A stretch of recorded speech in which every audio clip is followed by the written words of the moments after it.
Et bonjour à tous. Aujourd'hui on va continuer la vidéo sur la série des Wimos. Alors on va aller domotiser l'imprimante 3D avec une Wimos. D'ailleurs, en parlant de Wimos, on va voir que sur la dernière vidéo j'ai un problème de latence avec la Wimos sur l'interrupteur connecté.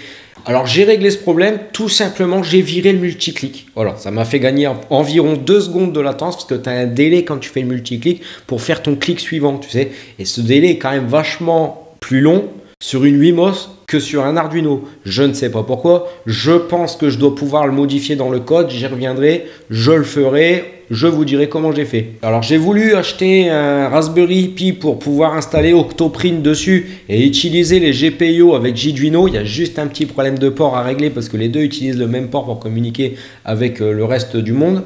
Le seul souci, c'est que quand j'ai vu les prix des Raspberry, j'avais le choix entre vendre un bras, un rein ou pas acheter de Raspberry. Alors du coup, on va utiliser une Wimos à 2 balles. Allez, c'est parti, domotise ton imprimante 3D pour 2 balles. Musique, générique.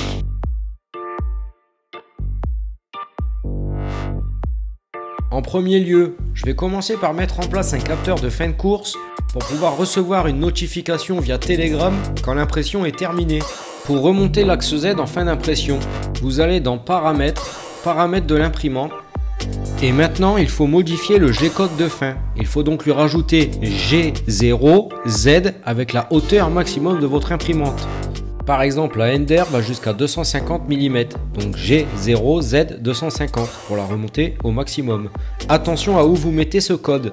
Si vous le mettez trop à la fin, il y a un risque qu'elle perde votre niveau et votre hauteur actuelle et qu'elle aille ensuite buter en fin de course. Après, je vais rajouter un petit bouton sur le caisson que j'ai fabriqué avec 2 tables Ikea afin d'allumer ou éteindre les différents éléments du caisson. Et comme d'habitude, je vais utiliser du câble Ethernet pour venir relier ça à ma Wimos. Allez, c'est le moment de sortir vos vieux cours de technologie en 6e parce que là c'est parti, on va faire de la soudure. On va essayer de faire quelque chose de durable étant donné que mon caisson est à roulette. Je ne voudrais pas qu'il y ait un malencontreux débranchement et devoir tout me retaper. Alors je vais utiliser mon câble USB avec les connecteurs Dupont que j'ai utilisé dans la deuxième vidéo sur la Wimos et je vais venir souder ça sur mon PCB en faisant bien attention à ce que tout soit dans le sens dans lequel je veux souder ensuite l'ensemble des éléments de mon PCB. Je vais souder la première résistance entre le 5V et le futur retour du pin de mon fameux capteur de fin de course. Et comme vous pouvez le voir, c'est un petit peu laborieux de souder sur un tout petit PCB avec des grosses pattes et sans troisième main.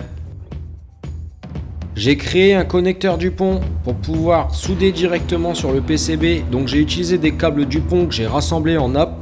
C'est plus facile à travailler pour moi que de l'Ethernet, c'est moins rigide en tout cas, surtout sur un câblage bien particulier.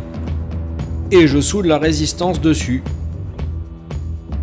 Je soude également des pins mâles pour faire le retour des différents capteurs. Moi j'aime bien commencer par souder directement chaque élément en premier, puis ensuite finir le PCB, ça permet de tout maintenir en place et d'éviter les problèmes. On va venir souder les autres éléments, du moins les autres résistances pour les autres input pull-up qu'il y aura sur cette Wimos, notamment plusieurs capteurs d'ouverture, un bouton et un capteur de fin de course. À ça, je vais rajouter quelques pins pour répartir le 5V et le GND. Bon, maintenant on va rajouter des relais pour pouvoir allumer l'imprimante, la lumière ou la ventilation. Ce sont des relais à visser, puisque l'imprimante va être amenée à être déplacée. Je voudrais pas que ça se débranche encore une fois. Je vais maintenant préparer une nappe pour connecter les relais directement à la Wimos en utilisant des câbles Dupont que je vais venir mettre dans les relais. Et enfin, je vais créer un connecteur pour brancher tout ça en ligne sur la Wimos. Ça permettra de s'y retrouver quand on aura branché tout le bazar. Je répète l'opération cette fois avec du Dupont femelle pour aller directement sur le PCB et alimenter en 5V et en GND. Je branche maintenant tout ce bazar et on va aller mettre ça en place sur JDOM. Alors comme j'ai pu déjà le dire dans une autre vidéo, il suffit de se mettre comme sur un bouton avec lumière en 5V et d'aller sur sortie numérique, sortie mise à l'eau, high, générer aussi. Et on va faire ça sur les 4 relais qu'on a branchés précédemment sur les GPIO de la Wimos. Encore une fois, on sauvegarde et on génère.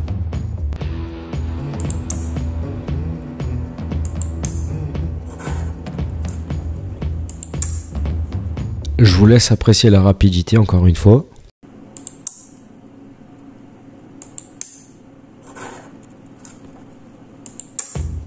Bon les amis, je me permets une petite pause dans cette vidéo. Je suis toujours malade, de toute façon cette vidéo n'avance pas. Elle arrivera à son terme un jour, hein, vous inquiétez pas. Juste la dernière fois je mets une vidéo sur un groupe Facebook et il y en a un qui vient et qui me dit c'est de la merde, t'as qu'à utiliser Octoprint.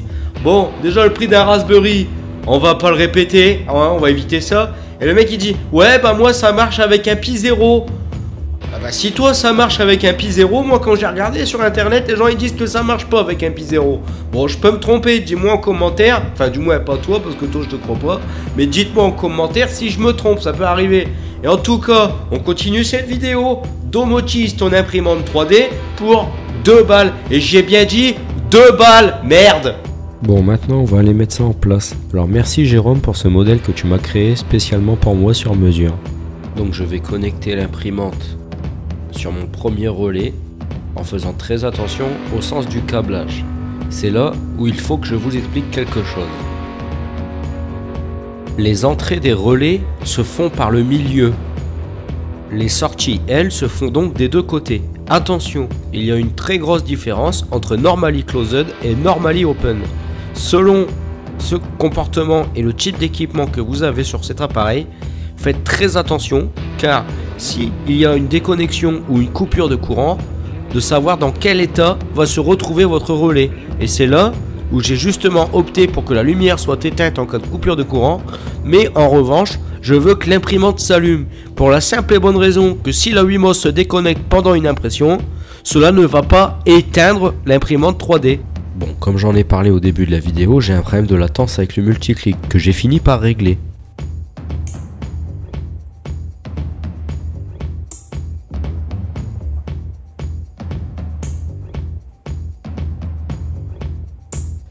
Alors écoutez bien, c'est ici, tout va changer pour vous et pour cette petite latence. Un petit peu avant la moitié du code. On va parler des pins en entrée. On écoute les pins en entrée.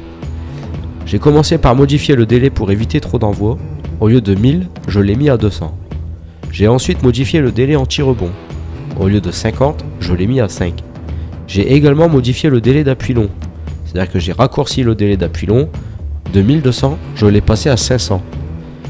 Ensuite, j'ai modifié le Hold Analog Pin Value. Je l'ai passé à 800, ce qui permet de garder en valeur le 1 pendant 800 millisecondes. Sans quoi, ensuite, c'est envoyé directement vers JDOM.